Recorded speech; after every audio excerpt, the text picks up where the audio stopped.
बांग्लादेश में शेख हसीना के खिलाफ गिरफ्तारी वारंट जारी हुआ है। बांग्लादेश इंटरनेशनल क्राइम ट्रिब्यूनल में ये वारंट जारी किया गया है और 18 नवंबर तक शेख हसीना को पेश करने का आदेश दिया है। अभी भारत में ही है बांग्लादेश की पूर्व पीएम शेख हसीना। शेख हसीना के खिलाफ ये वारंट जारी हुआ है। 18 नवंबर तक शेख हसीना को पेश करने का आदेश दिया गया है।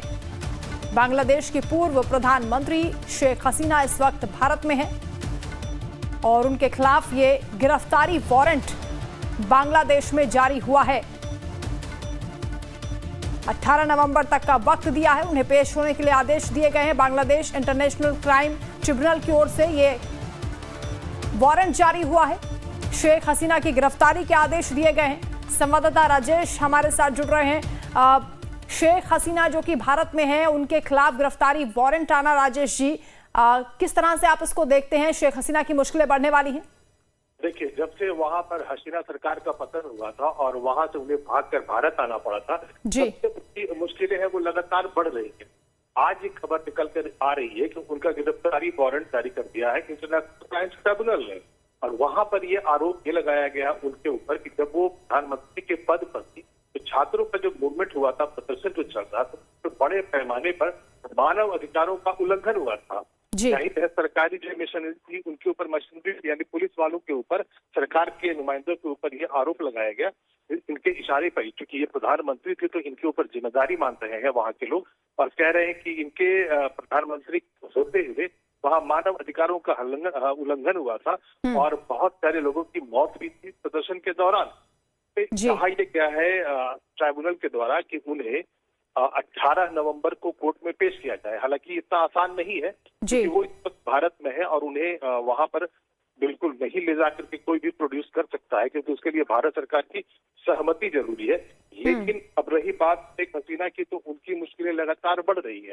बिल्कुल राजेश जी, जिस तरह से तख्ता पलट हुआ वहां पर और ऐसे हालात बन गए कि शेख हसीना को देश छोड़ना पड़ा, भारत में शरण ली है, इतने दिन से वो भारत में रह रही हैं, भारत का अगला रुख अब क्या होगा, इस पर सबकी निगाहें रहेंगी?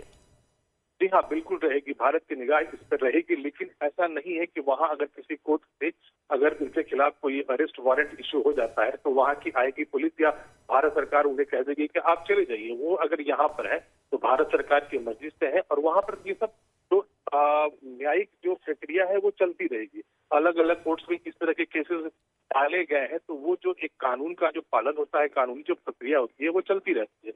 लेकिन उनकी मुश्किलें इसलिए भी बढ़ रही है कि वहाँ जो सरकार है वो लगातार उनके खिलाफ फैसले ले रही है।